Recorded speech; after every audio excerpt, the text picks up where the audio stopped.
Hey, good morning. Welcome to Breakthrough Walls. I'm Ken Walls, and I'm your host. And I am excited about today's guest. Today's guest is me. I've had a lot of people reach out to me and say, dude, why don't you get on your own show and talk about your own story? And hey, Robert Brooker, welcome, man. I appreciate you being here. So I'm going to talk today. I'm going to obviously not interview myself, but I'm going to tell my story, my journey, tell you guys what it's like. Hey, Lisa Caprelli, David Collins Davidson, how you doing? So Greg Crane, good morning. So listen, I want to talk a little about. I want to tell you, my story, just kind of go through what my life's been about. So I have the Darn Cat in the Alley fan page shared my video. That's Robert Brooker. That dude is funny.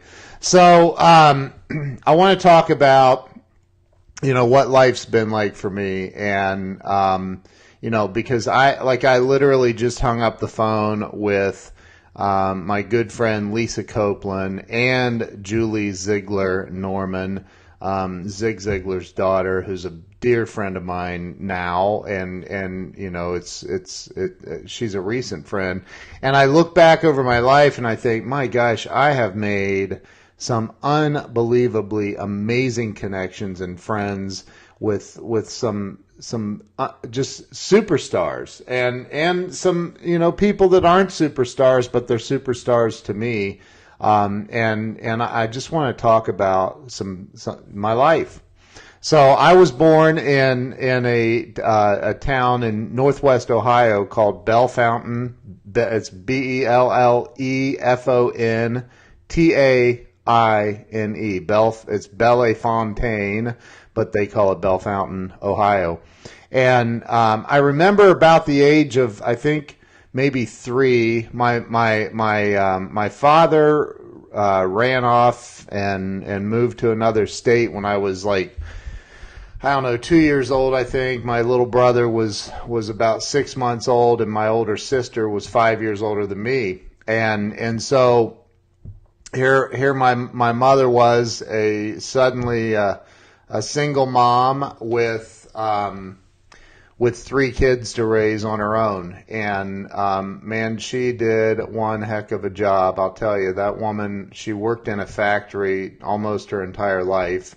And I mean, she worked her butt off to provide, because it was that or lose her kids to children's services, and that's not what she wanted. So she really worked hard. My mother is a very, very hardworking woman. And so hey, Robert Moore, how are you?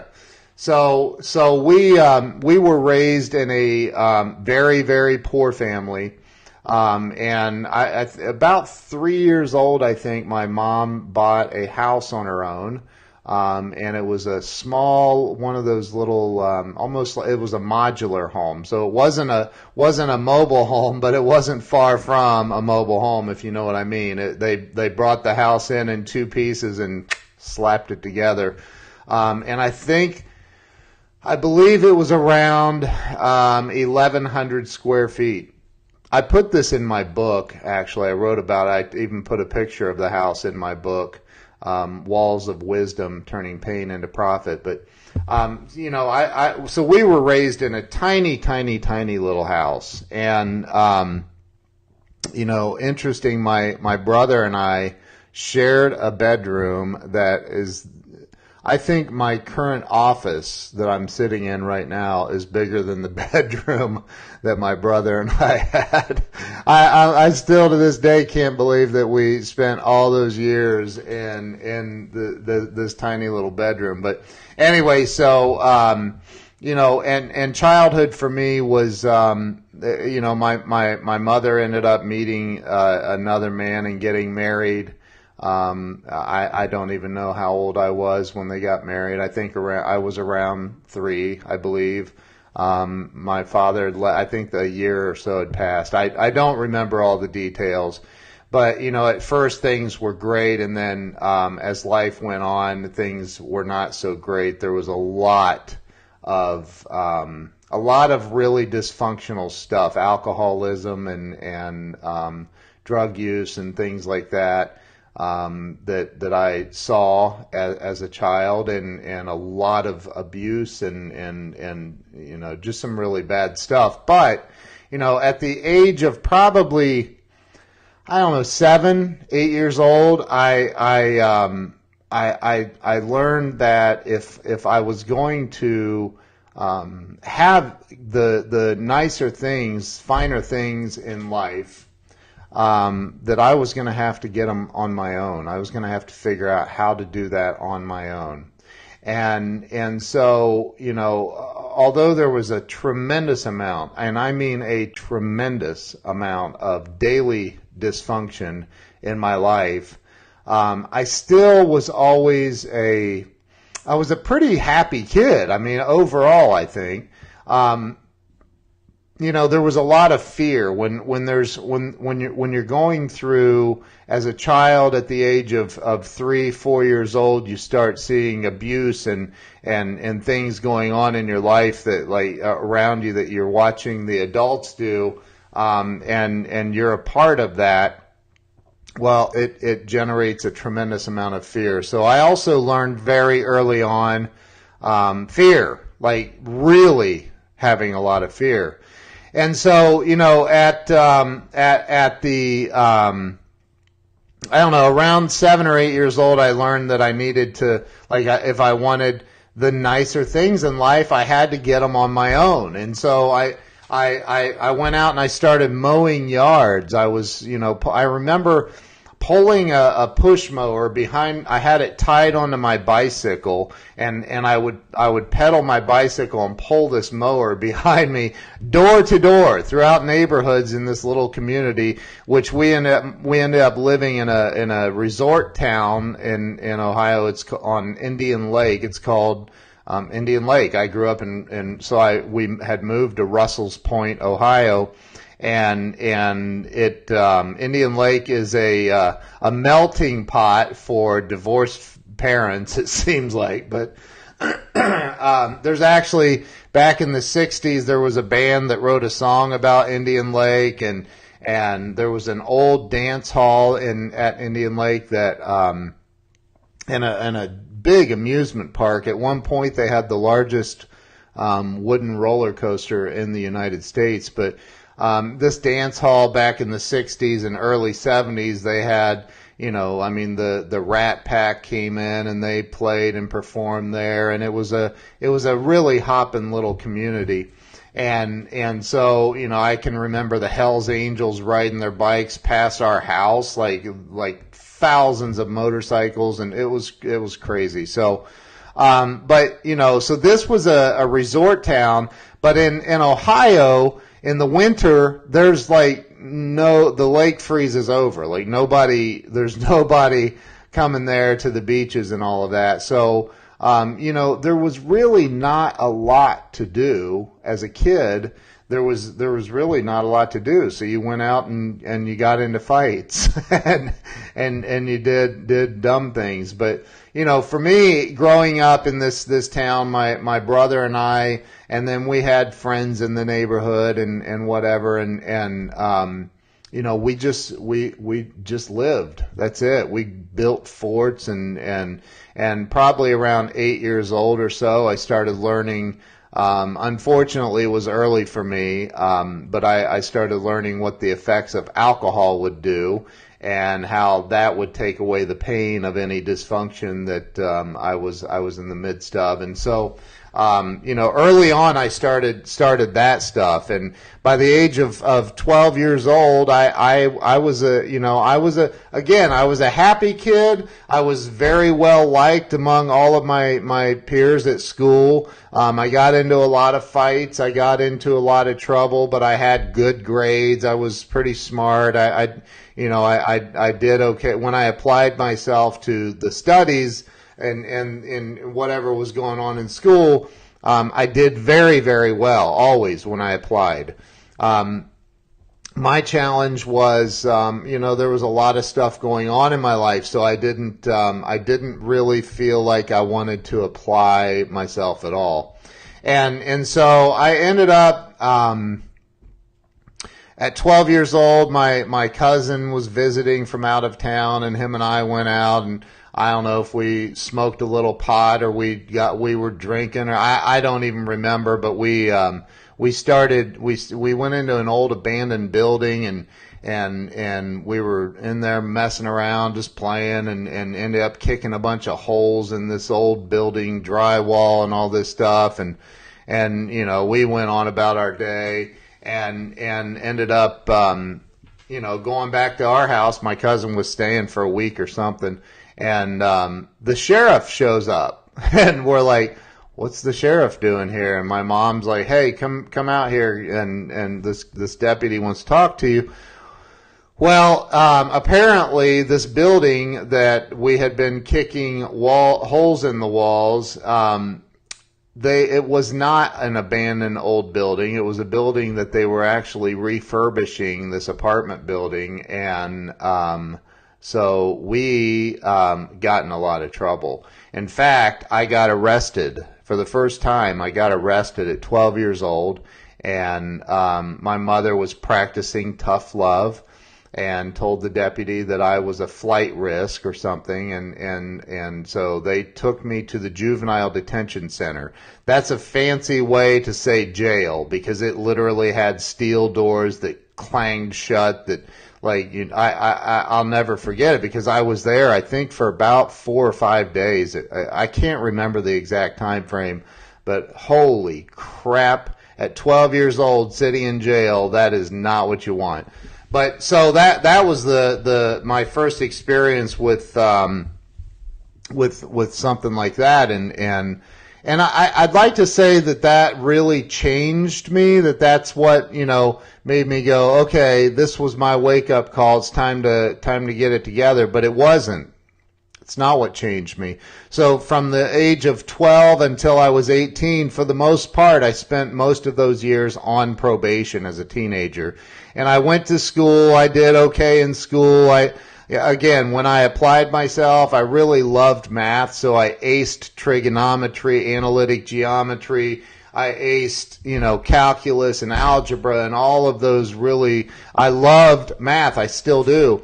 But I just, the other stuff, biology and science, I didn't get it. I just didn't like it at all. Dissecting a frog is ew. It wasn't my thing, right?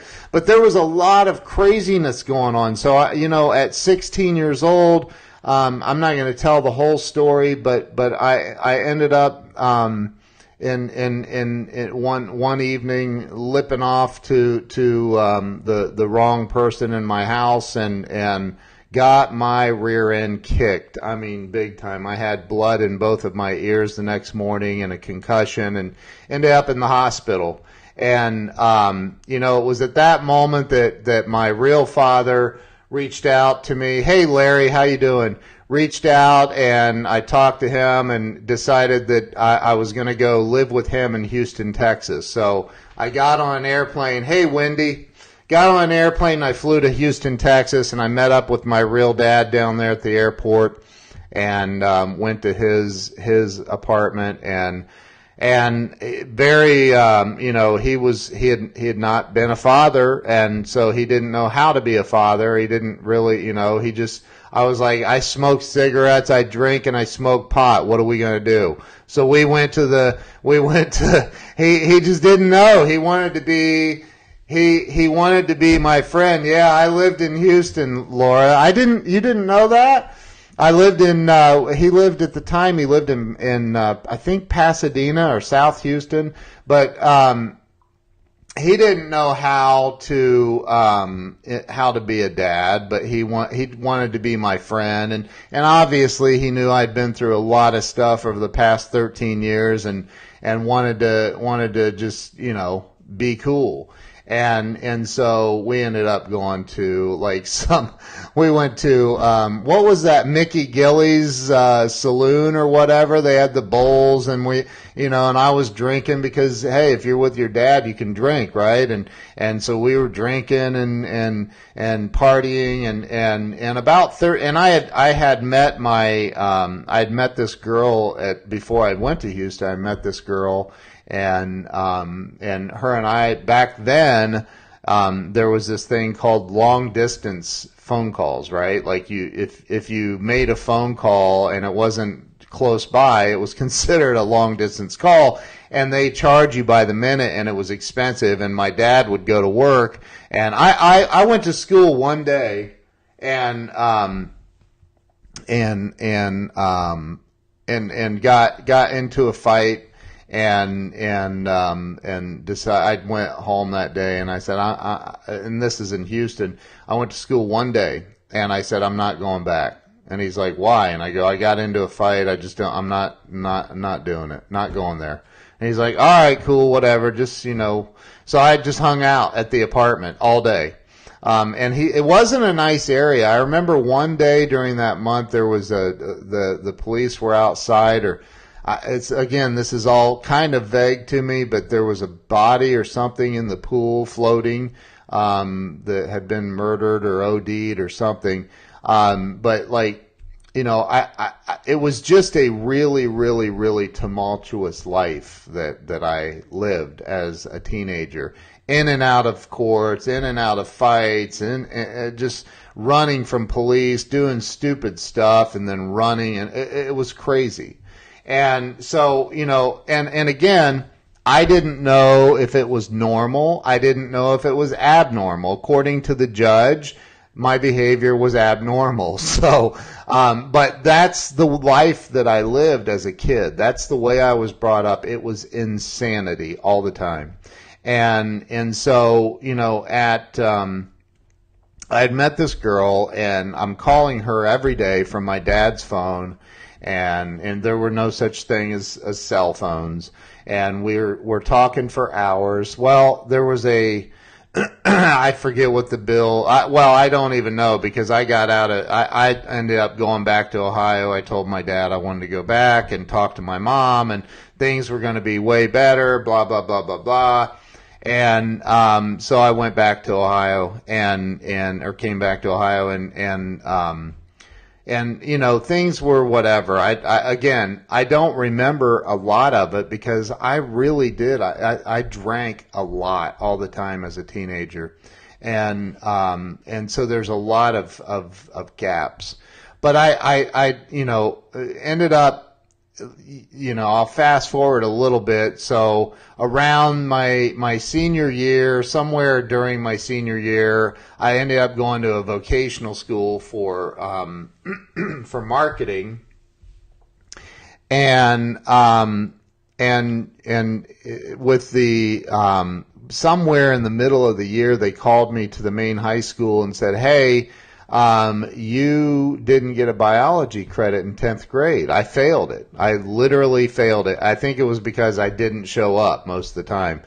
But, and I said, yeah, and they're like, you can't graduate without a biology credit. And I'm like, what am I going to use biology for in real life? Like that, let's move on. Give me the diploma. Let me walk across the stage. I aced everything else. I hated biology. Let's move on. They're like, you have to have that credit to graduate. So my only option ended up being that I had to come back the following year, and I had to be there at least half a day.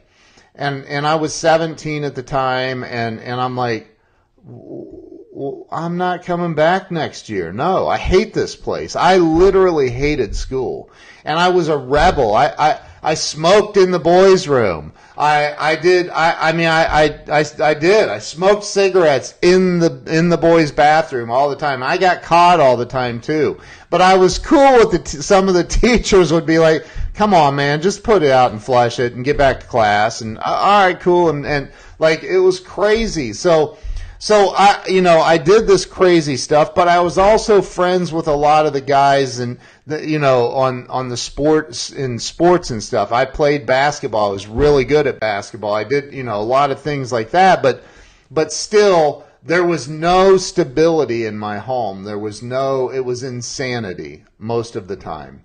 And so when they told me I didn't have that biology credit and this is a few months before graduation, I said, then I'm out. I'm done. I'm not doing this. This is a waste of time, waste of my life. I'm not doing this. And I walked out. And I don't know what my entire thought process was at the moment. I just knew that I wasn't coming back the following year, and it seemed like a big old waste of time to continue down this path. So I left. I dropped out of high school my senior year, and I never went back. I never got a GED. It was that year or shortly thereafter. I had several different jobs. I actually got fired from a job. I swear to God, I was working at a factory, and I literally had to run this little press thing for these plastic parts. I got fired for working too fast. I swear. I couldn't believe it. I was like, what? And like they said, you're jumping the press or something. I'm like, what's that mean? Like, what do you mean? I'm turning out unbelievable work, and I wanted to get it done, so I had time to chill in between these mold injections. And they're like, other people are like trying to keep up, and you're not. Anyway, I got into an argument, and I ended up getting fired. So. And then, I did back up. I started working at 11 years old. I started working at an Italian restaurant called, Nick's Terra Mera. It's no longer in Indian Lake, but I worked there for several years actually. And I started working cleaning the trash dumpsters and doing odd jobs, whatever I could do. How you doing, Ermelo? And so I was, and my wife's on here. Hey, Jill. So I started doing all these odd jobs around this restaurant until finally they hired me on. They couldn't say no. They had to hire me. Like I would just show up. What can I do? What can I do to earn money? What can I do to, and they'd go, today you can go sweep the parking lot or whatever. Like, I would just show up all the time because I knew that they would pay me some cash if I would do some work. And so I showed up all the time. Anytime I wasn't at school or doing chores at home or whatever, I was trying to get work at Nick's Terra Mera. And ended up moving into washing dishes and got hired in full time. Was a backline cook for the chef and did all of just did a lot of really cool stuff that now today, my daughter recently, my little girl, I said, I was a backline chef. And she's like, you were not. And I said, I was, I swear, for years. I did it for years. And she's like, no, you weren't, Daddy. And I said, yeah, I actually was. And so I can cook when I apply myself. So, there's this theme that occurred throughout my entire life. And it was this fear. I lived in so much fear. I don't know if it was fear of failure, fear of success, fear of getting my butt kicked, fear of whatever, but there was this constant fear. I do too cook at home. I cook on the grill. I cook our steaks and stuff. But anyway, so there was this constant fear that I lived in. And it was something that I learned. It wasn't something I was born with. Babies aren't born into this world with fear. It was something I was taught. It was something that I learned. It was be fearful of rich people because rich people are bad and they're evil. Be fearful of people that are of a different race because they're different than you. These are things that I was taught, which none of that, well, not much of that exists, especially the race part, but doesn't exist with me today. But I was taught all of these things to be fearful about everything in my life. And so, fast forward about 18 or so, I got a job at the Honda factory in Marysville, Ohio, building cars. And I mean, it like literally, it was like hitting the I mean, the average person at Honda right now probably makes 100,000 a year. And you know, back then, this was 30 years ago or so, I started working at Honda and was making, you know, 40 to almost 50,000 a year 30 years ago. And so, and it's because I worked and worked and worked any overtime, worked it, everything I could do. Being they let you create these quality control groups and these special groups where you get 4 or 5, 6 other associates and you all sit down and discuss ways to make the processes better, improve quality at the Honda factory, improve associate conditions, whatever. And I would start those groups, and I became and so for 2.5 years I worked at Honda, and it was miserable. I hated it. I really did. However, I learned so much about organization, about staying committed to something, about work. I mean, I thought I had an incredible work ethic already.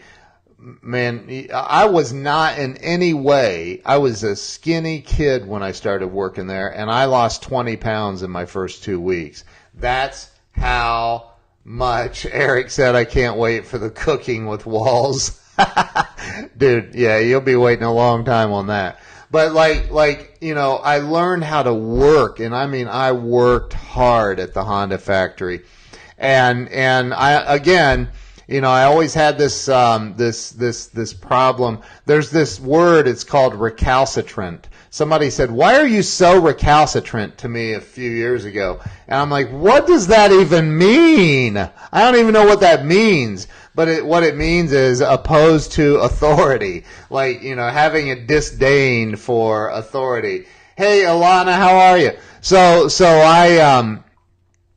I was at Honda. I was working 70, 80 hours a week, and ended up moving up the chain, I didn't get an official management title. I was super young.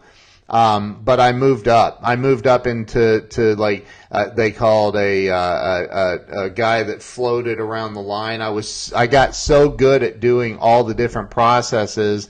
They made me a what's it called, a DH, like a designated hitter. Like if somebody was sick or if somebody had an emergency, I was able to step in and do any process on the line. And so I was doing that. And then they moved me to final repair and quality control for where the cars left the factory and go to the distribution center or to the dealerships.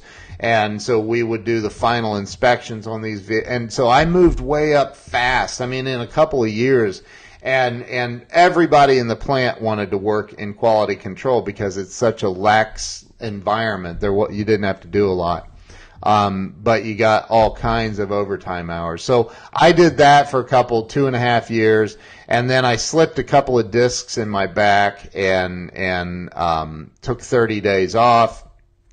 Ended up going back, and they put me on a horrible job. And I went and I said, I can't do. I said to my manager, I said, I can't do this job. I can't do this. It's insane. Like, it's hurting me. I can't do it.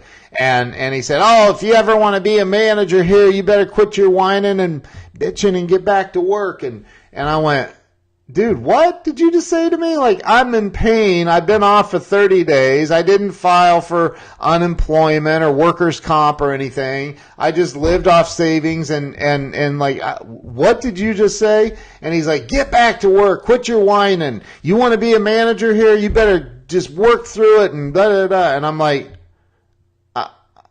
I'm done with this. Like, I'm done. I've had enough. And he's like, what? And I said, I quit. I'm clocking out. I'm going home. This is at like lunch. He's like, you can't quit. And I said, watch me. And I walked over to the time clock and I clocked out. And I never went back.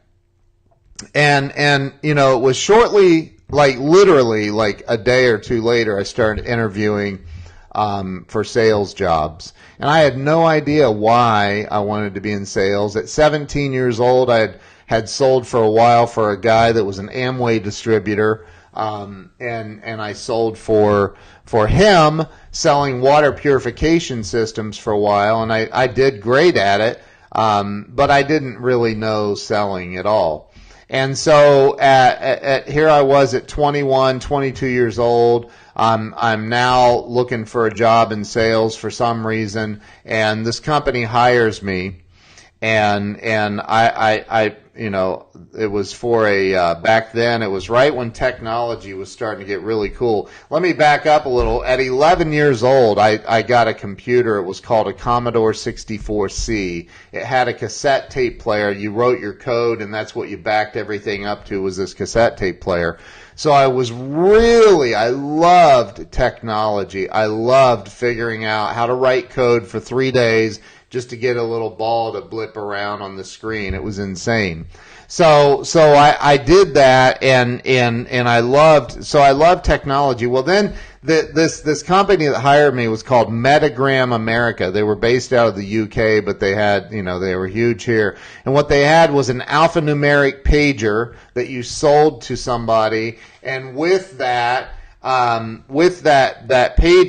there was a 24-hour-a-day answering service of live operators answering your phone. So you would transfer your business line to these operators. These operators would answer the phone, try to filter out what they could, but they would send you an alphanumeric page on this little pager you carried around. Before that, it was beepers that people carried, and those beepers, every time they went off, you had to pull off the road, find a payphone, and call and find out what was going on. So I went and I started selling this, and at first I didn't do very well, and then I realized that I was a high school dropout I was a smart, intelligent high school dropout. But I was still a high school dropout. And I had been making 50 grand a year at Honda 30 years ago. And I liked money. I realized that I really enjoyed what good money could do for you. So I was like, I got to figure this out. Like, this is it. I remember making my first sale, and I remember going, man, this is like a drug. And so it was like, it's the thrill of the chase, and then delivering and watching the client go, wow, this is amazing, and they get all excited about what you just sold them. And I was like, this is it. This is for me. I love this. But I knew I needed to educate myself. So, and I don't know where I heard it. I have no idea where I heard it. Maybe I heard it from somebody like Jim Rohn. I don't know, or Zig Ziglar. I knew that I needed to start reading books. I knew I needed to start. Right now, I needed to start reading books and educating myself. So I've got books, Zig Ziglar's books, Tom Hopkins, Brian Tracy. I got these audio programs. I used to get the cassette tapes of Zig Ziglar's programs, and I would make backup copies because I knew I was going to wear them out. I was wearing these cassette tapes out. I was listening to them so much, trying to hone my craft, my skill, trying to get better. I was reading business books. I was reading every book I could get my hands on that I thought would improve my life. Jeffrey Gitomer's books. Like, I was reading everything that I could. And so, I immediately started, and I'm not joking, immediately, within a week or two, my sales went, and I literally started outselling everybody. There were 40 salespeople, 40 salespeople in this office I worked in. I was the youngest guy on the team, and here's the one thing about me that's different than those 40 salespeople I worked with. They could not outwork me. They could not outwork me. I would work. Thank you for sharing, Sawyer. I appreciate it, brother. Thank you, man. And anybody else that shared. I think Richie, I saw you shared. Thank you. I really genuinely appreciate it. So I worked, and I worked. and I read and I worked and I worked and I read and I read and I read and I listened to these tapes, and I got really, really good, and they ended up making me a manager in this company within 6 months. So I was a team leader. And it was insane. It was crazy. Now the manager of that office, him and I became very good friends. He was a few years older than me, but he liked to drink the way I drank. And the night that I got promoted, I ended up at his house doing shots of tequila. And I don't remember that night, but I do remember that I woke up in jail the next morning. And I can tell you that even then, I didn't realize I had a problem with alcohol. Did not realize it. But because I was experiencing so much success, I was, here I went from 50 grand a year to I'm doing 75 or 80 grand a year in commissions, and then I'm starting to approach 100 a year, and I'm like, and you take somebody like me, I was very, very insecure. Years later when I got sober and I ended up in AA. I remember hearing that alcoholics are how's it go? Have an egomaniac with an inferiority complex. That was me. Like, I was egotistical. I thought, the world revolved around me. I didn't care about anybody but me. But yet deep down inside, I felt like the biggest piece of crap on the planet. And I knew that things weren't right, but like, I thought, well, if I just keep just working and making money, everything's going to be okay. Well, so long story short, I ended up, trying to get sober back then. It didn't work. Ended up losing my first marriage, and she told me, pick me or the alcohol. And I said, hey, Danielle Rowe, how are you? And I said, you don't get it. You're the reason I drink so much. And, that was the last time that happened. She left. And so I said, sorry, the distractions over here on my phone. I ended up losing that marriage, and I lost that job. I had moved to Atlanta with her, with another company, and that company, it didn't work out, and it was bad. Lost a house, lost the marriage, lost everything. Ended up getting a job. Long story short, I put myself and other people through all kinds of ridiculousness because of the alcohol, the nonstop partying. I had moved away from doing, as a kid, as a teenager, I smoked weed, but I quit doing that, and because I saw a lot of people become really stupid with that. And I thought that, I could drink alcohol and I would be, fine. That was a classy thing to do. And, because I always wanted to be classy. I interviewed Grant Cardone on the show I used to have on his network, and on Grant Cardone TV. And he talks about, he always wanted to be a baller. He talks about how back in the 80s he had one of those phones that used to plug into the wall, but it looked like a little bit like one of those bag phones, and he said that he couldn't afford a bag phone. But he always wanted to look like, so he'd drive down the road and hold that up to his ear and act like he was talking on a cell phone.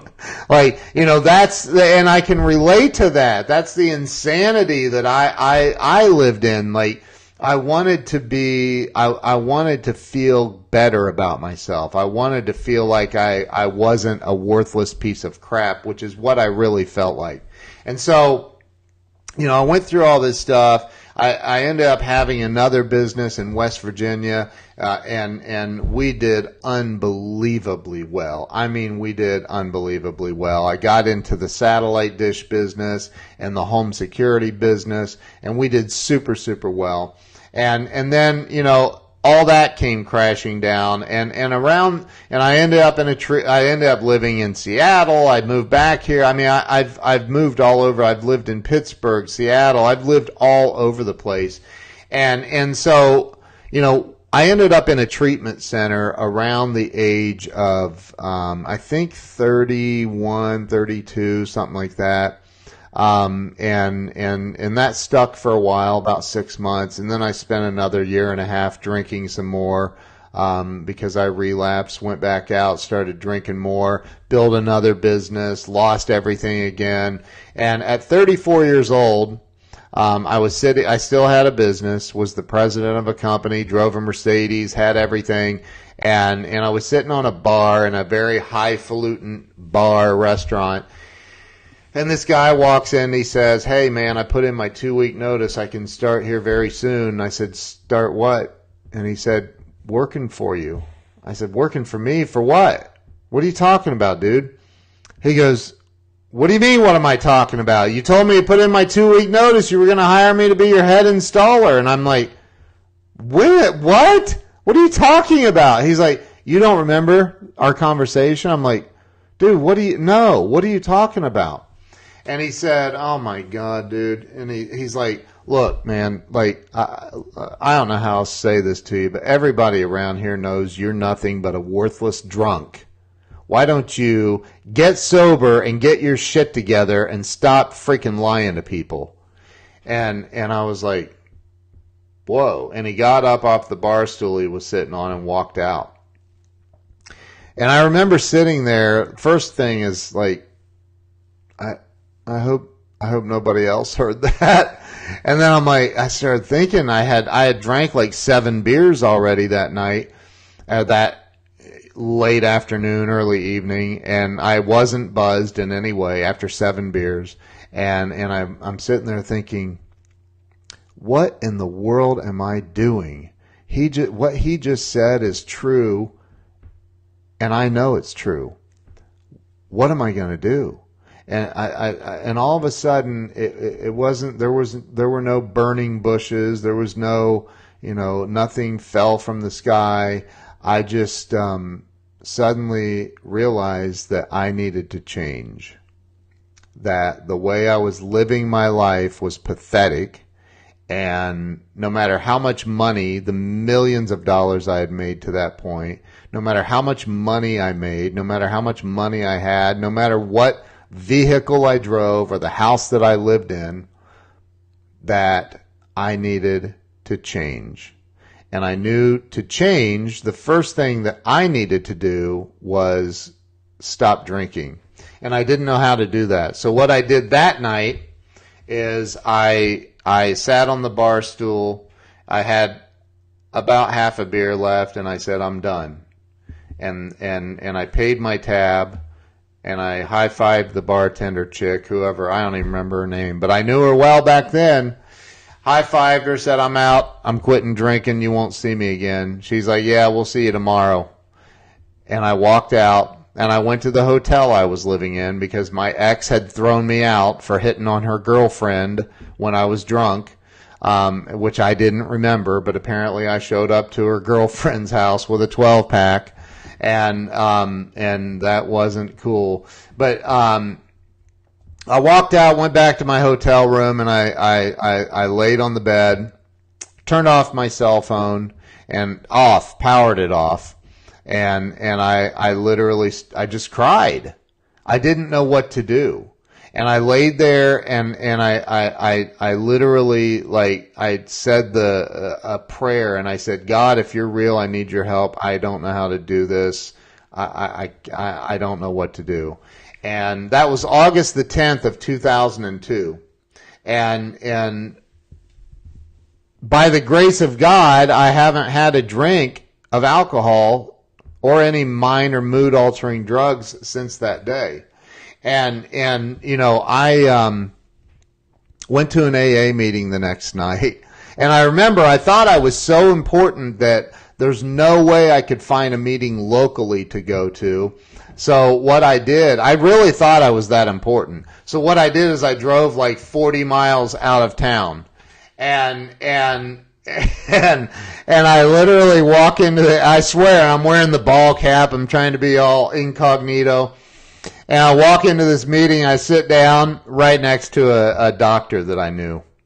Couldn't believe it. I look at him. I'm like, what are you doing here? He goes, oh, I've been here waiting on you. And I'm like, jeez. Everybody knew, except for me, that I was a freaking drunk. And so, over the next several years, I mean, I went through a lot of insanity getting sober. It's not easy when you're a raging alcoholic like me, and it was literally insane. And I went through a lot of stuff. I had to, this kid that used to work for me. When I first got sober, I said, dude, this is ridiculous. Like, I'm losing everything. It's all falling apart. I thought that getting sober was going to be better, and here it isn't any better. It's, I'm losing things. And thanks, Richard. I appreciate you. Thank you, Greg Crane. So I was losing everything, and I'm sober. And he said, he told me this little story about his little brother leaves these half glasses of milk sitting around, and they find them days later. And he says, the milk in there, as you can imagine, after a few days of sitting in 70, 80 degrees, it gets nasty. And I'm like, yeah, I'm sure it does. And I'm thinking, where's he going with this? He goes, so, what do you do with that glass? Do you just throw it away? And I'm like, no. He goes, no. We'd take it and rinse it out and plug our nose and rinse it out and put it in the dishwasher and put some detergent in there and close it and turn the dishwasher on and let the dishwasher do its thing. And then at the end, you pull the glass out and it's reusable. All the nasty milk and all that's gone. I go, okay. He goes, that's what God is doing with you. You're in the dishwasher. And I don't know if you've ever been in a dishwasher. I haven't, but I can't imagine that it would be very comfortable to be in there getting all cleaned out in that hot water and everything else. So God's just cleaning you out. That's it. So he can use you for a better purpose. And so, I've been sober now for 16 years. Blows my mind. I just saw somebody today that celebrated 30 years of sobriety. Blows me away. Absolutely blows me away. And I have, thank you, Ilana, thank you. I have been through a lot of stuff. I've gotten, when you go through life, I don't know where you are. The whoever's watching this or listening to this right now, I don't know where you are. Maybe you had a much better childhood. Maybe you had a way worse childhood. Maybe because there's always somebody that has it worse. I do know that for a fact. I don't know where you are. Excuse me, I'm taking a drink of water. I don't know where you are, but I do know this. Nothing is permanent. If you've been through pain, you're going through pain, nothing is permanent. Nothing. And it can change once you change your mind. It takes changing your mind. It takes changing your thinking. I was talking to Julie Ziegler, Zig Ziglar's daughter. Blows me away that I'm friends with Julie and Cindy and Tom, Zig Ziglar's children. It blows my mind. But I was talking to her, and she said, she said to me, Daddy always said, if you want to change your life, you got to change the person that you are first. So once you change the person that you are, once you change who you are, your life can change. And it takes changing your mindset. So, we see, you go through Facebook and you see all these these quotes and on Twitter and Instagram, and you see the quotes from the greats, you see the quotes from Zig Ziglar being repurposed and used by other people. But you see Zig Ziglar's quotes, you see, the greats. I mean, there's so many amazing people, Napoleon Hill, all of these people that have put out amazing quotes, and it's almost like it's a cliche. But like once you have a serious shift in your mind, and that doesn't happen by sitting around thinking about it. Like, I can't think my way into the gym, okay? I can't think my way into actually doing the push-ups. I can't, or getting the guns. I can't think my way into being healthy. I can't think why my dogs are barking like idiots right now, but they are. Hang on just a second.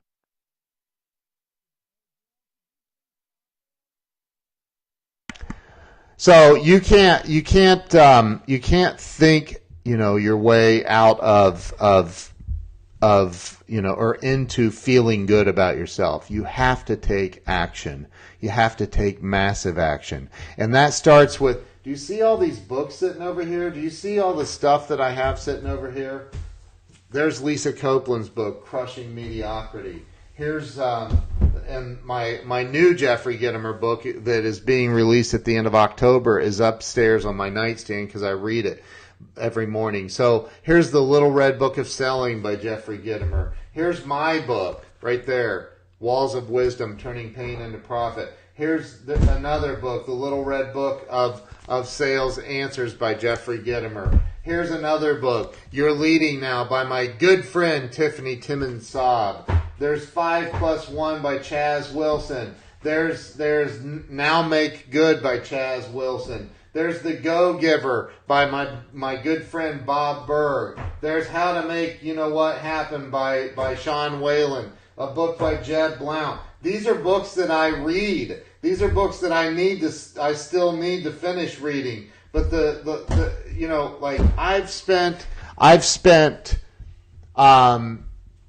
I have spent 30 years reading. Every day of my life I read. Every day of my life I read.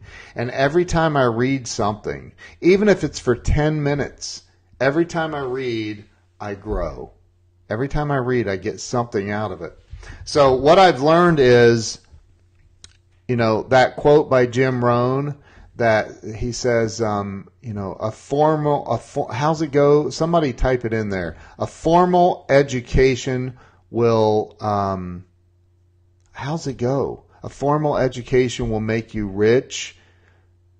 Self-education will make you wealthy. Something like that. I can Google it, but like the more that you read, like back there, look right back there, Zig Ziglar's book, right back there, one of the best sales books ever written, if I can get right there, one of the best sales books ever written, Sell or Be Sold by Grant Cardone. It's a life-changing book. Zig Ziglar, this book right here by Zig Ziglar, Secrets of Closing the Sale. That book right there will mess you up, okay? And if you really want messed up, here's an unbelievable book by Jack Canfield called The Success Principles. This book right here is a Bible to me. So is The Secrets of Closing the Sale. That's why they're laying right there next to me. I refer to them all the time. The same with Sell or Be Sold, the 10X Rule, the Gary V's books, Good to Great. I'm looking at a bookshelf over here. I've got all that second bookshelf right there is every single book that Jeffrey Gitomer has ever written. Other books up on that bookshelf. You've got to read. You've got to learn. So if you're stuck, if you're in a place, because Breakthrough Walls, this show, I created this show to help people get unstuck. So if you're stuck, I can tell you this. You got yourself there. You got yourself there. I don't care if it was a bad marriage, a divorce. I don't care what it was. You married that person. At one point, you loved that person. Okay? So don't blame anything on anybody. In Jack Canfield's book, The Success Principles, the very first principle that they write about in that book, the very first one is take 100% responsibility for every single outcome in your life. If you take 100% responsibility for every single outcome in your life will change. It will flip on a dime. But you have to take responsibility for your life. And that was the hardest thing for me to do. I'm not kidding you. It was the most difficult thing. I had been raised from the age of 3 years old, maybe even younger, maybe from the moment I was born, I was raised to be a victim. I saw it around me. I watched the adults in my life be victims. I was raised to be a victim. I was programmed to be a victim. I was programmed to believe that money was a bad thing. I was programmed to believe that rich people sucked. I was programmed to believe that the root of all evil is money. I was programmed to believe things that just are not true. They're not true. They're not true. And if you believe they're true, then believe that and enjoy your miserable life. Because honestly, until you understand what the real truths are, until you reprogram your mind, until you get rid of the old programming and install, which is filled with viruses, by the way, in computer terms, and install a new operating system, and you read books like Secrets of the Millionaire Mind by T. Harv Eker, and you read Zig Ziglar stuff. Oh my Lord, Clarence Thomas is on here. Clarence, my brother, how in the world are you? Until you reprogram your mind. Thank you, Sawyer. A formal education will make you a living, he put loving, but living self-education will make you wealthy, I think. Anyway, so you've got to reprogram your mind. You've got to reprogram your thinking. You've got to let go of the programming. Clarence, it's good to see you, bro. Sent you a Facebook message, man, on Messenger. Hit me up, bro. So listen. I wanted to take today. I didn't have somebody scheduled. I wasn't going to even do the show, and I thought, you know what? Let me just jump on here. So many people have asked me to get on and share my story, look, I could tell you so many different stories of getting knocked down, of being told no, and pushing through it and getting there anyway. I could tell you the story about meeting Grant Cardone. Did you know that I won a trip on Grant Cardone's jet, his old jet? I won that a couple of years ago because I took massive action to make it happen, and I won. It was at the end of one of his webinars. I have the recording somewhere of where I won, and they announced that I won the trip on Grant's jet, which blew me away. Again, it was one of those milestones in my life where I was like, wow, I can do anything. Everything that I was programmed to believe as a child is a bunch of hogwash. It's not true. I can do anything if I set my mind to it, if I work for it, if I go for it, if I get out of the fears, if I get rid of the programming I've been given and reprogram myself.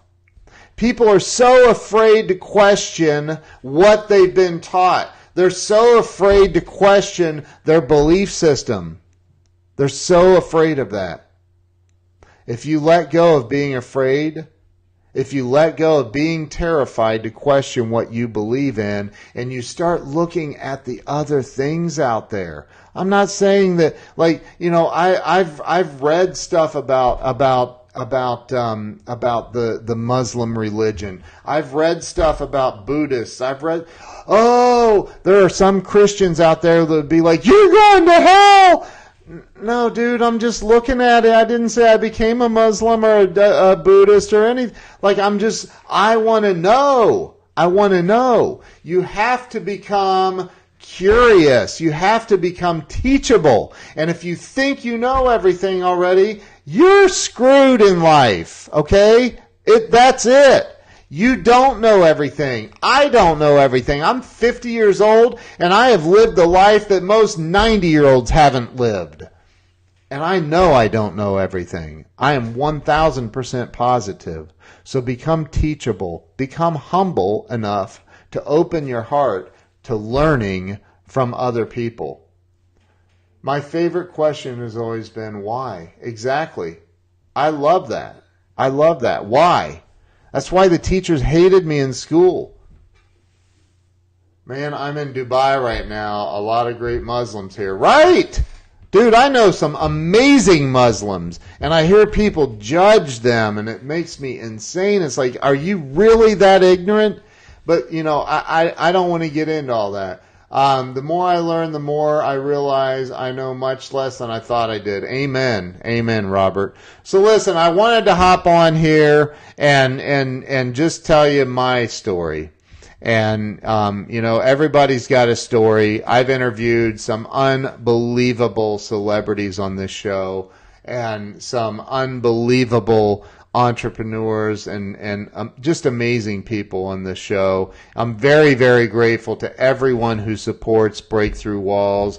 I'm very grateful to all of you who've shared this out and shared it with your friends and family. I genuinely mean that, you know, I am one of those people, and you can ask anybody I work with. I am one of those people that it is truly part of my nature. It's in my heart to help other people. So if there's ever anything I can do to help you, let me know.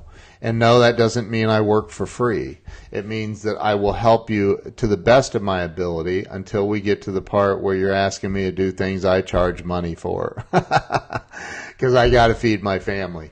So anyway, listen, I love each and every one of you. I appreciate each and every one of you. And again, thank you for watching the show today. It's been fun coming on and telling you a little bit more about me you may or may not have known about. So thank you for watching. Appreciate you guys. Monday, I have an amazing, amazing guest. Big time celebrity. Wait till you guys hear this dude. He's freaking unbelievable. I'll be promoting it Sunday evening. You guys have a great, great Friday. Just because the weekend's coming up doesn't mean it's time to stop. If you need to take a break, take a break. But if you haven't made it yet, man, keep pushing, keep grinding, keep hustling. Give it everything that you have and push through all of the fears, because they're all just made up in your head, I promise you. Have a great weekend. Thank you, guys.